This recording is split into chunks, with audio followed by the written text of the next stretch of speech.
Hello दोस्तों, स्वागत है आपका आज की एक नई वीडियो में। दोस्तों, इस वीडियो में मैं आप लोगों को बताऊंगा आनुवंशिकता एवं जैव विकास। ये आपका जो चैप्टर नवा है क्लास 10th का विज्ञान का, यहाँ से मैं आप लोगों को इस चैप्टर से जितने भी आपके लघुत्तरीय प्रश्न हैं वो सभी इसी वीडियो में डिस्कस करने वाला हूँ। इम्पोर्टेंट क्वेश्चन है वो सभी इसी वीडियो में डिस्कस करूँगा।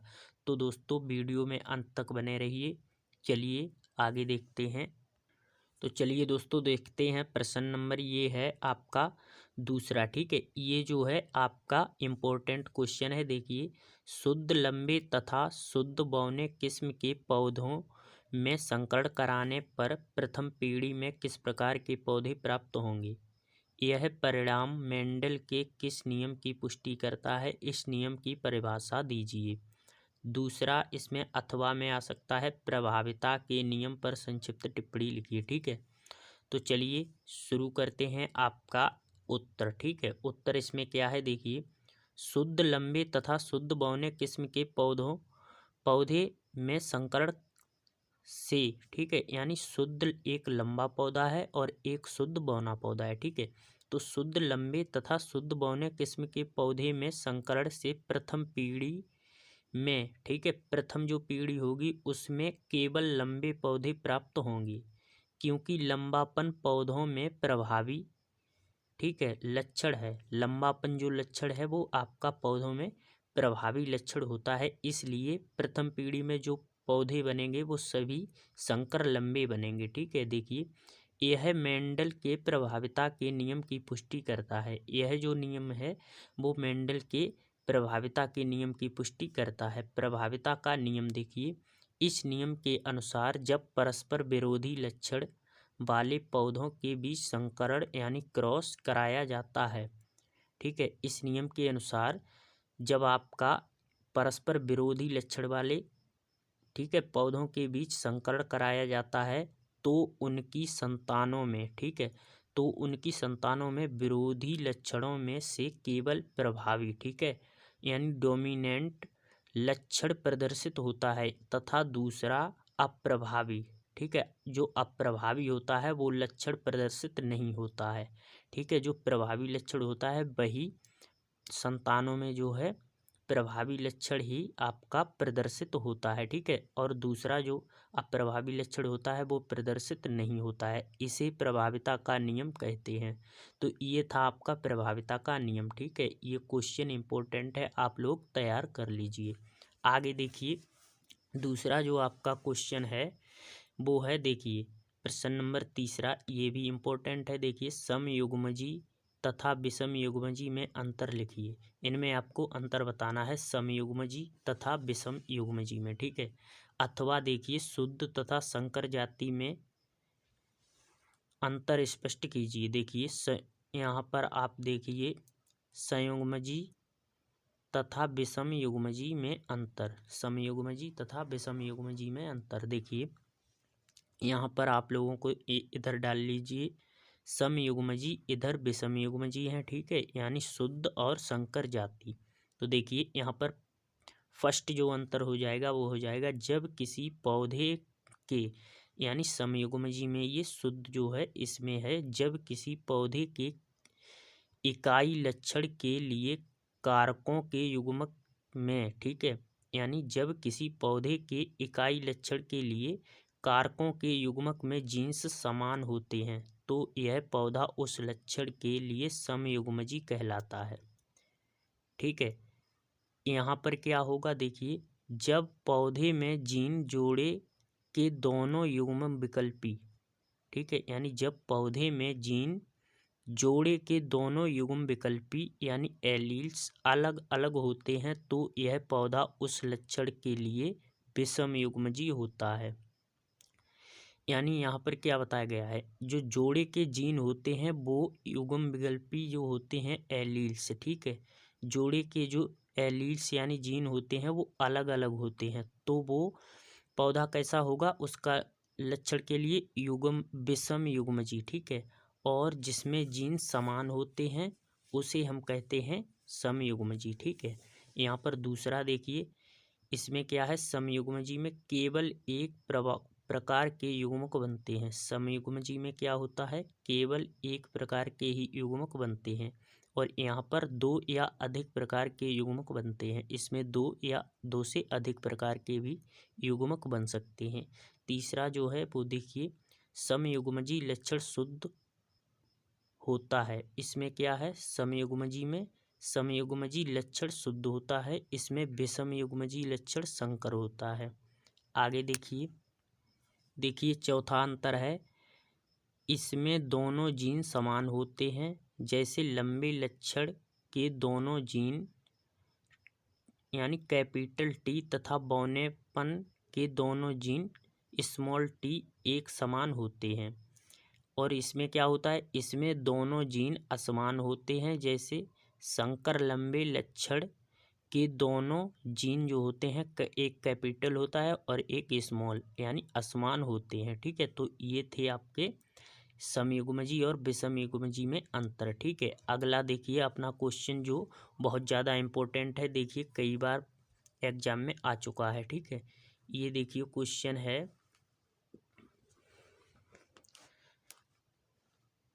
देखिए प्रश्न नंबर चौथा है और बहुत ज़्यादा इम्पोर्टेंट है। लक्षण प्रारूप यानी फिनोटाइप तथा जीनोटाइप, ठीक है, जीन प्रारूप में अंतर कीजिए। तो आपको जो फिनोटाइप और जीनोटाइप में अंतर करना है। ठीक है, देखिए लक्षण प्रारूप यानी फिनोटाइप, सबसे पहले हम देखेंगे फिनोटाइप, उसके बाद जीनोटाइप। ठीक है, देखिए जीव के प्रेक्षणीय लक्षण यानी जीव के प्रेक्षणीय लक्षण लक्षण प्रारूप या फिनोटाइप कहलाते हैं।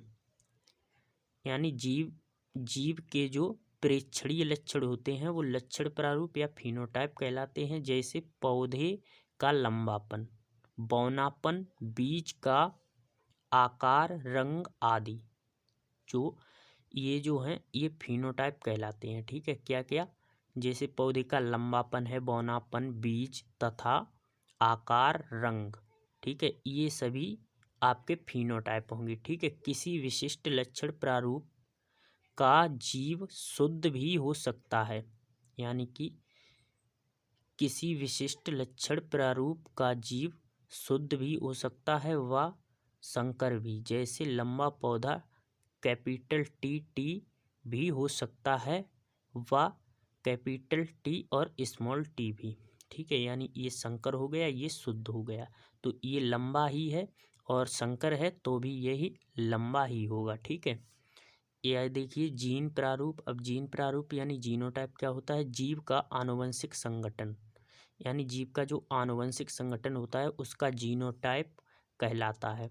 जो जीव का आनुवंशिक संगठन होता है वो उसका जीनोटाइप कहलाता है। जैसे शुद्ध लंबे पौधे का जीनोटाइप कैपिटल टी और स्मॉल टी, यानी संकर लंबे पौधे का जीनोटाइप, ठीक है, यही होगा आपका। ठीक है, जीनोटाइप जो होगा वो कैपिटल टी और स्मॉल टी तथा बौने पौधे का जीनोटाइप स्मॉल टी होगा। ठीक है, तो ये था आपका लक्षण प्रारूप तथा जीन प्रारूप में अंतर। ठीक है, आगे देखिए अगला जो क्वेश्चन है वो है पांचवा क्वेश्चन, आनुवंशिकी किसे कहते हैं, इसकी खोज कब और किसने की थी। अथवा आनुवंशिकता से आप क्या समझते हैं, इसके जन्मदाता कौन थे। ठीक है, इसकी विशेषताओं का उल्लेख कीजिए। तो चलिए इसका उत्तर देख लेते हैं। वह लक्षण जो पीढ़ी दर पीढ़ी वंशागत होते हैं उन्हें आनुवंशिक लक्षण तथा इन लक्षणों की वंशागति को आनुवंशिकता कहते हैं। यानी वे लक्षण जो एक पीढ़ी से दूसरी पीढ़ी में वंशागत होते हैं उन्हें आनुवंशिक लक्षण तथा इन लक्षणों की जो वंशागति होती है उसे हम आनुवंशिकता कहते हैं। विज्ञान की वह शाखा जिसमें आनुवंशिकता एवं विभिन्नता का अध्ययन किया जाता है आनुवंशिकी कहलाती है। आनुवंशिकी का वैज्ञानिक अध्ययन सर्वप्रथम ग्रेगर जॉन मेंडल ने सन 1866 में किया था। इन्हें आनुवंशिकता का जन्मदाता कहा जाता है। ठीक है, ये आपका हो गया आनुवंशिकता। आनुवंशिकता से आप क्या समझते हैं, यहाँ तक आपका क्लियर हो गया है। ठीक है, इसके बाद इसके जो जन्मदाता थे वो भी यहाँ पर बता दिए गए हैं, ग्रेगर जॉन मेंडल। ठीक है, विशेषताएं इसकी देखिए, इसकी विशेषताएं क्या हैं। जीव के प्रत्येक लक्षण का निर्धारण एक जोड़ा कारकों यानी जीन द्वारा होता है। युग्मकों में इन कारकों में यानी युग्मकों में इन कारकों में से कोई एक उपस्थित होता है। निषेचन के समय युग्मकों के संलयन होने से पुनः, ठीक है, निषेचन के समय युग्मकों के संलयित होने से पुनः कारक युग्मक, ठीक है, यानी कारक जो युग्म होता है या आप कह सकते हैं एलील युग्म का निर्माण हो जाता है जीव के, ठीक है। जीव को ये कारक अपने जनकों, ठीक है, जीव को जो ये कारक होते हैं वो अपने जनकों प्रत्येक से प्राप्त होते हैं। इनमें से एक रूप प्रभावी व दूसरा अप्रभावी होता है। शुद्ध जनकों में संकरण होने पर प्रथम पीढ़ी में केवल प्रभावी रूप ही प्रकट होता है। F1 से संकरण, ठीक है, ये जो F1 पीढ़ी होती है उसमें संकरों में स्वपरागण कराने पर प्रभावी शुद्ध यानी प्रभावी शुद्ध संकर व अप्रभावी रूप 1:2:1 के अनुपात में प्रकट होते हैं। तो ये था आपका 5वां क्वेश्चन, जो कि बहुत ज़्यादा इम्पोर्टेंट है, ठीक है। इसे भी आप लोग देख लीजिए, इम्पोर्टेंट क्वेश्चन है। देखिए अगला क्वेश्चन है मेंडल ने अपने प्रयोग के लिए मटर के पौधे को क्यों चुना। यानी मेंडल ने जो अपने प्रयोग किए थे वो मटर के पौधे पर ही क्यों किए, ठीक है। अथवा मेंडल ने अपने प्रयोगों के लिए किस पौधे को चुना, इस पौधे को चुनने का कारण बताइए। तो देखिए उत्तर है यहाँ पर मेंडल द्वारा मटर के पौधे को चुनने के कारण। क्या कारण थे, वो कारण यहाँ पर बताए गए हैं। देखिए पहला कारण था कि मटर का पौधा एक वर्षीय व आसानी से उगने वाला होता है। मटर का पौधा एक वर्षीय होता है व आसानी से इसे उगाया जा सकता है, ये कारण पहला था। दूसरा कारण देखिए, इसमें स्वपरागण होता है लेकिन आवश्यकता अनुसार पर परागण भी सुगमता से कराया जा सकता है, तो ये भी एक कारण था, ठीक है। तीसरा देखिए अनेक लक्षणों के लिए विपर्यासी लक्षणों, ठीक है, यानी अनेक लक्षणों के लिए विपर्यासी लक्षणों वाली किस्में उपस्थित थीं। उदाहरण के लिए लंबाई लक्षण के लिए दो एकांतरित रूप लंबा व बौना पौधा उपस्थित थे। जीव के रंग के लिए, ठीक है, बीज के रंग के लिए दो रूप पीला बीज व हरा बीज उपस्थित थे, तो इसलिए भी इसे चुना था, ठीक है। अगला देखिए चौथा है एक ही पौधे से अनेक बीज प्राप्त होने के कारण परिणामों का विश्लेषण प्रमाणिक व आसान था, तो इसलिए ये चार जो आपके कारण थे, इन्हीं कारणों की वजह से मेंडल ने जो है अपने प्रयोग मटर के पौधे पर किए थे, ठीक है। आगे देखिए अगला क्वेश्चन है डीएनए का पूरा नाम लिखिए, इसका महत्व समझाइए, ठीक है। आपको डीएनए का पूरा नाम बताना है और इसका महत्व समझाना है। देखिए इसका पूरा नाम क्या है। डीएनए का पूरा नाम है डीऑक्सीराइबो न्यूक्लिक अम्ल, ठीक है, यानी डीऑक्सीराइबो न्यूक्लिक एसिड। डीएनए का महत्व क्या है। देखिए पहला महत्व है कि डीएनए का सबसे महत्वपूर्ण कार्य आनुवंशिक सूचनाओं को एक पीढ़ी से दूसरी पीढ़ी तक पहुंचाना है। जो आनुवंशिक सूचनाओं को एक पीढ़ी से दूसरी पीढ़ी तक पहुंचाने में ये डीएनए सबसे ज़्यादा महत्वपूर्ण भूमिका निभाता है, ठीक है। दूसरा है डीएनए कोशिका की सभी जैविक क्रियाओं का नियंत्रण तथा नियमन करता है। तीसरा है डीएनए आरएनए का संश्लेषण करता है। आरएनए प्रोटीन संश्लेषण के लिए अति आवश्यक होता है। चौथा देखिए डीएनए स्वयं अपने संश्लेषण को निर्देशित करता है। इसे प्राकृतिक या अनुलिपीकरण कहते हैं, ठीक है। इसे प्रतिकृति या अनुलिपीकरण कहते हैं। 5वां देखिए, डीएनए का प्रतिलिपिकरण ही प्रजनन का आधार है, यानी डीएनए का प्रतिलिपिकरण ही प्रजनन का आधार है। अतः कहा जा सकता है कि डीएनए ही जीवों में प्रजनन संभव बनाता है। 6वां देखिए, परिवर्तित होकर यह विभिन्नताओं का सृजन करता है। 7वां है, डीएनए की विविधता ही जीव जगत की विविधता हेतु उत्तरदायी है, यानी डीएनए की जो विविधता होती है वो जीव जगत की विविधता हेतु उत्तरदायी होती है। ठीक है, तो ये थे आपके 9 क्वेश्चन। ठीक है, यहाँ तक मैंने आप लोगों को बताए हैं, जो इम्पोर्टेंट थे वो मैंने आपको बता दिए हैं।